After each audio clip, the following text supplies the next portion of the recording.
At E3 2004, Nintendo announced its gaming revolution, later renamed the Wii, which sought to break new ground with how video games could be approached, by incorporating cutting-edge motion controls as the primary gameplay mechanism. As release neared, the public's imagination widened, and the hype was unimaginable. Pre-order stocks depleted almost immediately, and looking at its unique design and the unlimited possibilities laid out before us, one question was on everybody's minds. Can it do swords? Like, on the screen, you swing your hand, the sword moves, one-to-one, motion-controlled sword fighting, sword play, and it's like, yeah, motion controls. So then a challenge was set down unto the generations. Could the Wii pull off convincing motion-controlled swordplay action? And looking back, if it didn't succeed, it certainly wasn't through lack of trying. I mean, everyone's got a sword. You've got a sword, Dart's got a sword, Sonic's got a sword. Who gave Sonic a sword? This video is a retrospective. I'd like to go through the history and progression of Wii-based swordplay motion control enterprises, and go through as many as I can to assess their strengths and failures,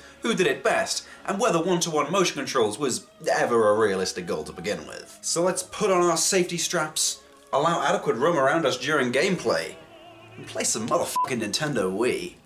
And, like everything the Wii ever did, swordplay was first perfected a month after release with WarioWare Smooth Moves. What makes this game genius is how much better it makes the Wii's technology look, because it understands exactly what the console can and can't do, and thus plays exclusively to its strengths. It contains no main style, and exists as a combination of hundreds of 10-second microgames, only a few of which contain swording. This isn't the oldest game I'll be talking about, but I think it sets up nicely a few key principles for how the Wii's hardware can be made to work with sword mechanics. The first is to keep everything light, aided by its use of skinnier blades or sometimes simply a cartoony aesthetic, like with Not the Face. Moving the controller connects to moving the objects on screen better due to similar implied weights. The second is to separate tilting, pointing, and swiping controls. The Wii can pick up each individually pretty well, but in combination it kind of struggles. Smooth Moves, therefore, chooses only one to focus on each time, crowd control only pointing, cutting edge only swiping, etc. The only one that combines movement styles, Produce Standoff, makes sure to separate the two, with your actions only being purely responsive to your fruity opponent, first holding off their attacks, then striking when an opening appears. The third is to avoid your movements facing resistance in-universe because the Wii cannot provide adequate feedback. Ocarina of Time kind of falters here, but it's pretty minimal. Generally, when your blade is hit, it barely reacts, which allows you and whatever avatar you control to remain synced throughout. WarioWare's motion controls are simple but effective, and you may think it's indulgent to spend so much time discussing a game with like 5 minutes total swording gameplay, but it's depressing to see later how few games manage to learn from Nintendo's early success.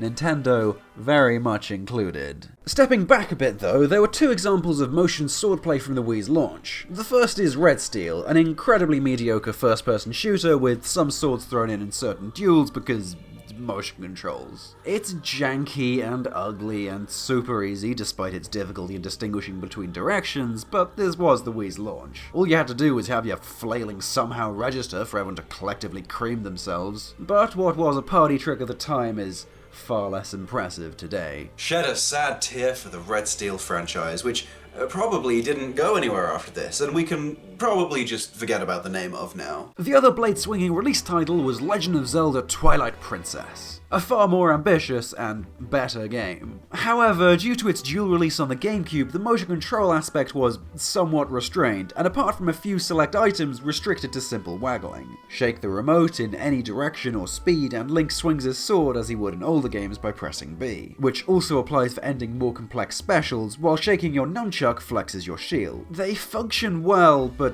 add very little, and so it's unsurprising that the HD release of Twilight Princess cut them out. Flailing to slice was also the control style of Sonic and the Black Knight, where you shake the controller to swing the sword being held by Sonic the Hedgehog. This is a game that happened to me personally, and I demand an explanation. I won't be focusing much on the ultra basic shake to swing games in this video because there's nothing more to say really. Unfortunately, games using a waggle as substitute for a simple button press became a fairly constant trend in the Wii's lifespan. In some instances where the action being performed is crunchy enough, it works, like in Super Mario Galaxy. Other times it's just a nuisance, and Sonic and the Black Knight fits neatly into the latter.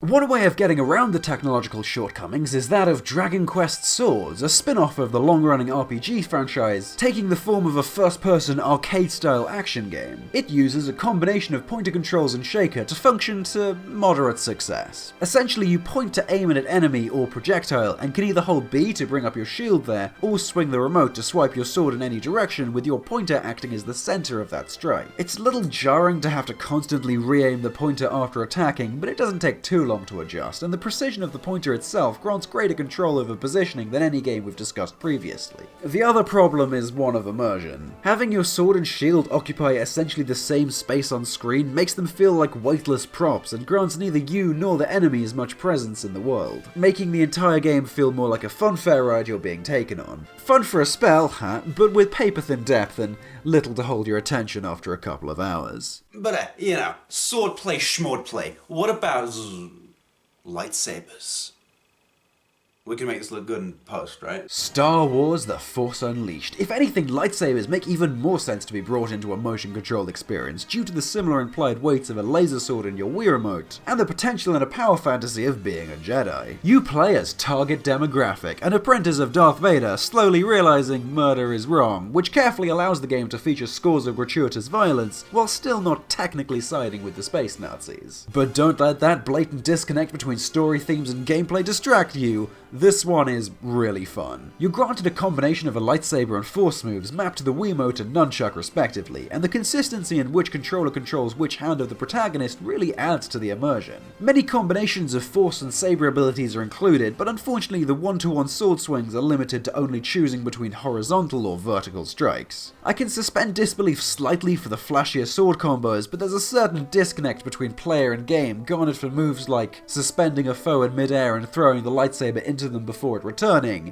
badass as it is to execute. This is not an exclusively Force Unleashed-y problem, but it can be a little jarring when attacks constantly jump between one-to-one motion controls as a substitute for a button input, and simple buttons. But here it's a sacrifice I'm willing to make, because the combat as a whole just feels so satisfying. Running into new open locations to kill and destroy indiscriminately is incredibly cathartic, and an experience it being in part motion controlled genuinely adds to. Although apparently the devs didn't agree because they were all removed from the sequel. Pretty rude for them to have done 9 years ago, to be honest. I'm doing a thing here. It's also way shittier, don't at me. Given the limited capabilities of the hardware, it would seem the philosophies of Dragon Quest Swords and Star Wars The Force Unleashed were the main two paths these types of games could go on. Either prioritize accuracy at the expense of pacing and complexity, or maintain a deep and stylish combat system with the caveat the avatar's moves will only loosely correlate to actions performed by the player. But the Wii's capabilities ultimately weren't the ceiling on what this system could accomplish, which became apparent in 2009 with the release of Wii MotionPlus. And here's where I drop the pretense this video wasn't just a long build-up to Skyward Sword, Nintendo's most ambitious and contentious motion game to date. It almost feels like the new technology was built with Zelda, or at least swordplay in mind, given the possibilities it unlocked, and it's unsurprising that of the 6 games that require motion control to play, 3 of them heavily feature sword fighting. But I can't discuss this game without first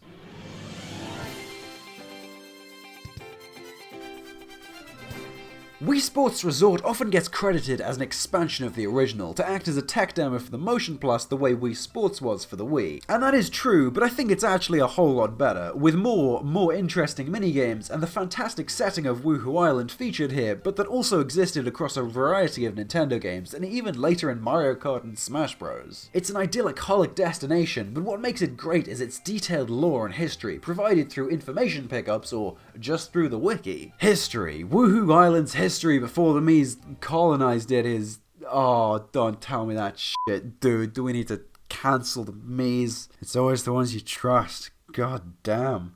Back on topic, Sports Resort has, aided by the upgrade in technology, the most sophisticated motion swordplay we've seen thus far. The inputs swinging your sword in the air are almost exactly one-to-one, and I had no problems with the detection of where or with what speed I was swinging. Swordplay is split between Speed Slice, where you compete to slice objects at a specified angle first, Duel, where you compete directly to knock opponents off a suspended platform first, and Showdown, where you mow through hordes of foes in various repurposed action movie-esque locations like a bridge, a castle, and the inside of an active volcano. But don't worry, there's guardrails. No one gets hurt here.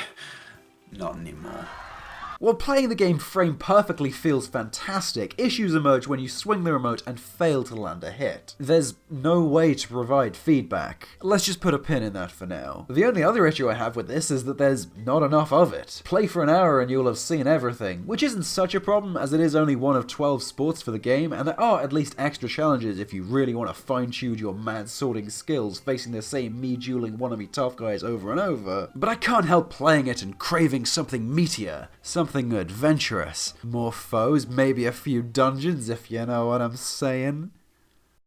But from Skyward Sword's announcement, it had a rocky start. Despite development beginning in 2006, the game was still too incomplete to announce alongside the MotionPlus in 2009, and this piece of artwork was all that was shown. Then at E3 2010, we did get a trailer and an early gameplay demo, but it mostly showed Miyamoto spectacularly failing to get the game to respond to his movements. The only way to defeat it is to cut it in the same direction that its mouth is open.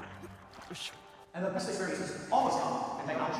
The game design, a perfect mix. I guess props for showing actual gameplay and not just staging it, but also why would you show gameplay when the gameplay doesn't fucking work yet? Then, in November 2011, it launched, to a resoundingly mixed reception from fans, with the motion controls themselves being an especially prickly issue. The Legend of Zelda Skyward Sword. What can be said about Skyward Sword? I mean, it's not bad. If you want bad, try Swords. Yeah, that's right, Swords. It's a game called Swords, and it's about swords, and you do sword fighting, and it's called Swords.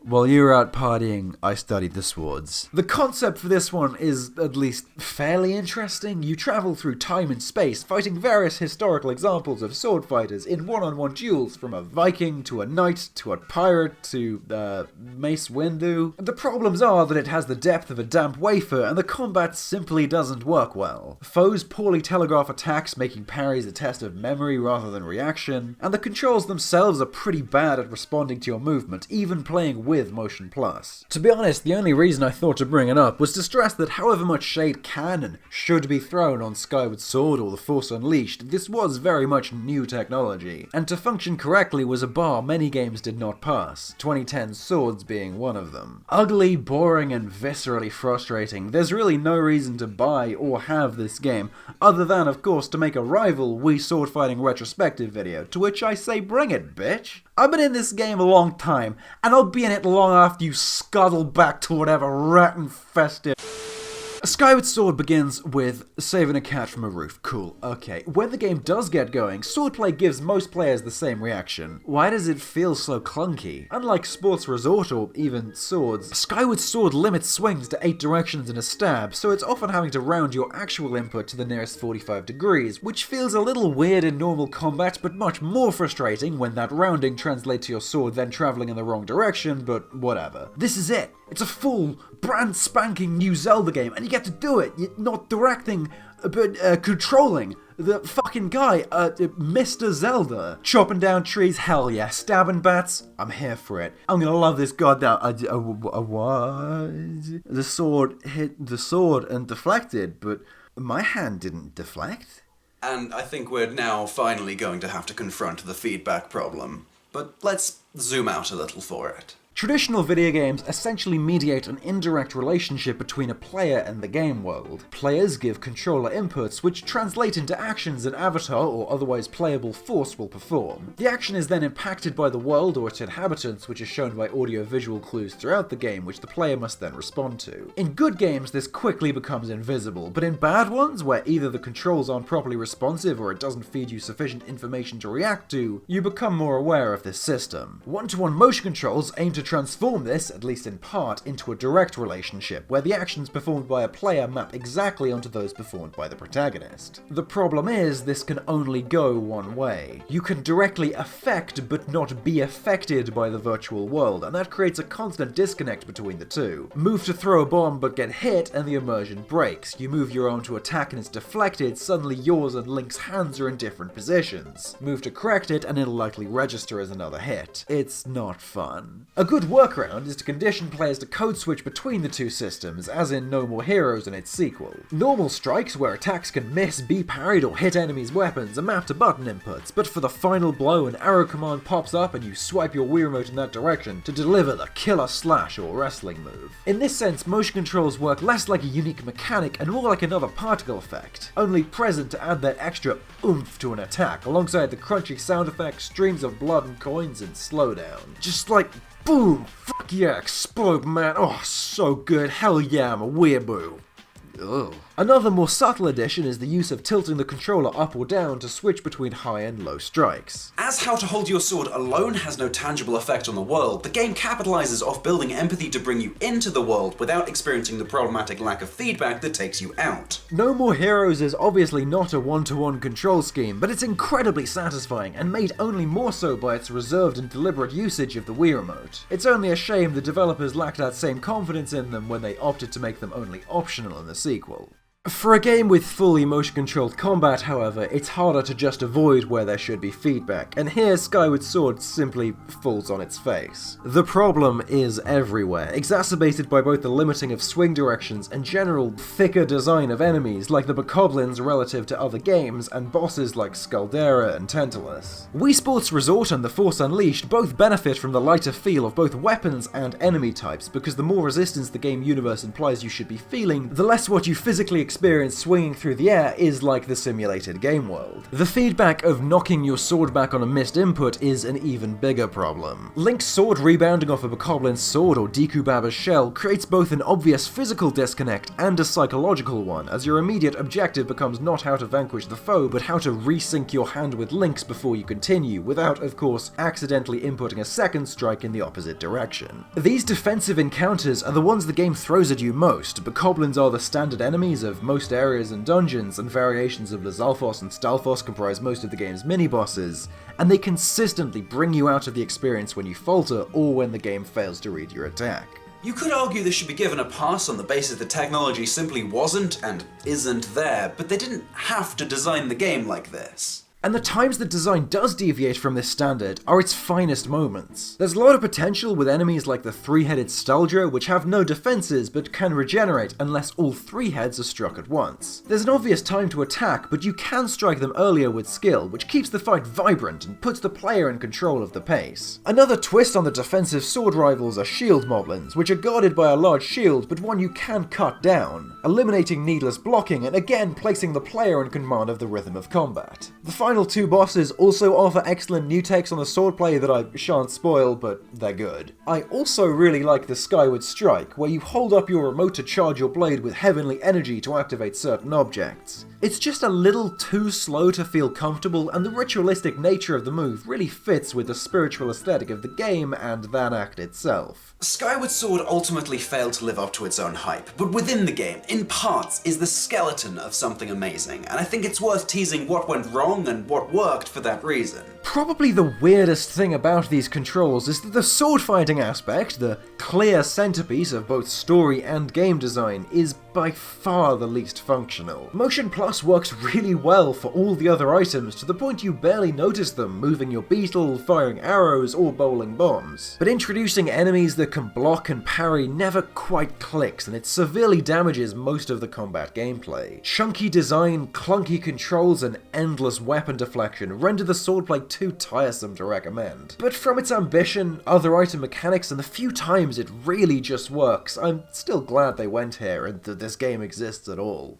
Skyward Sword aimed high, one could say, skyward, but ultimately failed to deliver, and unfortunately it seems our search for a sophisticated and satisfying one-to-one Wii sword fighter wait, wasn't there another MotionPlus exclusive? Red Steel 2 is the game, an actually competent, nuanced 3D slasher with mostly motion-based controls. It was released in 2010 as a sequel to the original, just with a different story, setting, protagonist, tone, art style, control, structure, overall quality, and combat system. Any guess as to why Ubisoft Ubisoft felt the need to cash in on the name of a fairly panned game or as good as mine. I originally intended this video to stop with Zelda, but I'm glad to announce it now has a happy ending. Swordplay and gunplay are this time fused together, and you always have the choice of which to use, but generally guns when further away and swords up close. This immediately solves the matter of balancing feedback with difficulty because, like No More Heroes, enemies don't need to be able to deflect attacks, as getting to use motion sword strokes is a reward for playing well. You need to be able to space and shoot effectively to even get close enough here, but unlike MMH, when this is brought about is totally determined by players' mid-combat decisions. And the extent to which an opening can be capitalized off is another set of risk-reward mechanics to experiment with. Some attacks hit slowly but hard, others are more reliable, others only useful against specific armor types, all of which work fluidly due to the better understanding the game has of your movements brought about by the MotionPlus. This is the only game to my knowledge to distinguish between hard and soft-hitting strokes based solely on how far back your remote is held,